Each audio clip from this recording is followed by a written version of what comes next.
and welcome to my channel. On this episode of Tolu Food and Lifestyle, I'll be showing you how to make mini apple pie. In case you have any dessert recipe or treat you would like me to try, kindly comment below and I will get around to do that for you. Check below for full description of my recipe. In the medium bowl we have the flour and sugar. We had cinnamon, extra flour and sugar for the apple mixture, eggs for glazing, cold water, 3 medium apples, cinnamon sugar, baking powder, and cold butter. We're going to start by pouring in our cinnamon sugar and the baking powder into our flour and sugar, and also add in the cold butter. Please note that you have to put the butter in the fridge or freezer at least 30 minutes before you start this recipe.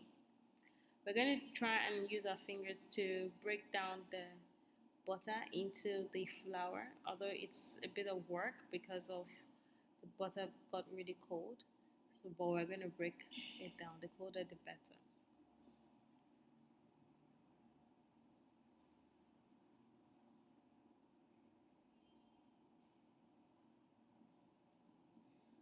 This process literally took me 3 to 4 minutes to get done, so we're going to speed things up a little bit in order to get things going faster.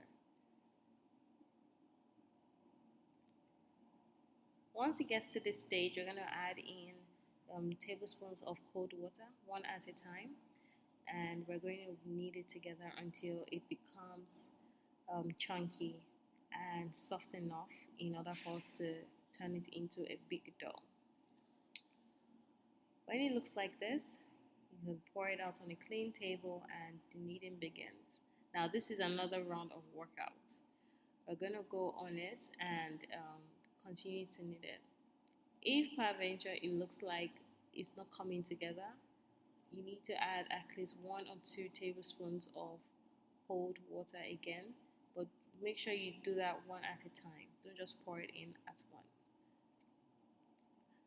We're going to keep kneading this until it comes together as one.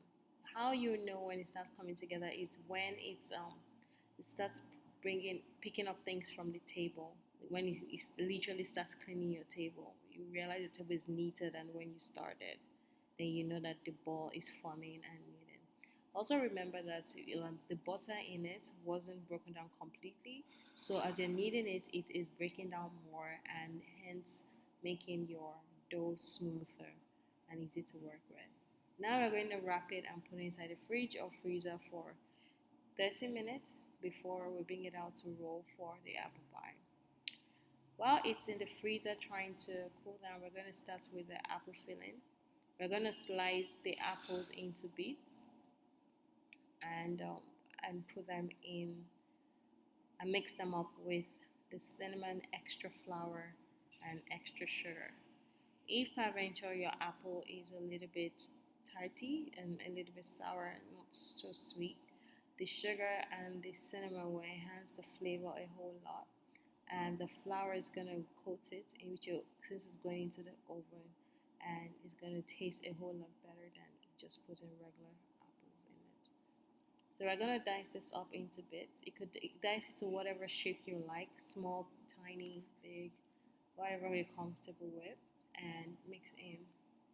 And at this stage we'll mix in our dry flavoring. In case you don't have cinnamon, you can also use mixed spice or nutmeg, depending on your taste bud and what you like. But I prefer the taste of cinnamon. And obviously it's also the traditional way. This is what you expect to get and look like. I took the liberty of rolling my dough and cutting it into circles, and now I'm going to start filling in my 12 cupcake pan. Before filling it in, I greased it with a little bit of butter so that it doesn't stick in the oven. So now we're putting this in and we're going to fast this up. Be careful not to tear your dough. If you tear it, doesn't matter. It just makes sure just to the minimum. It's still going to come together after baking. We're going to use our fork to go around it in order to create holes, which will prevent it from rising too much. As you know, baking powder is in it, but we don't want something to rise, so just put a fork in it a little bit. At this point, we're going to start putting in our apple filling, just a bit at a time in order for it to go round. Then we'll start refilling the ones that don't have much in it.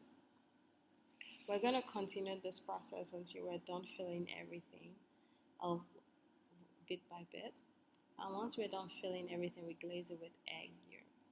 At this point, we have also cut out the coverings for the tarts, and we have different kinds of coverings right there. And we're going to show you the different coverings. Now, there's a heart one. I like the heart one. I find it really cute. And the circle one, where we're going to cut a cross in between.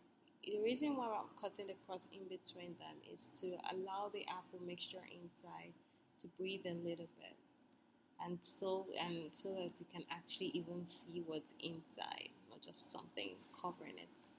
So we glaze it a little bit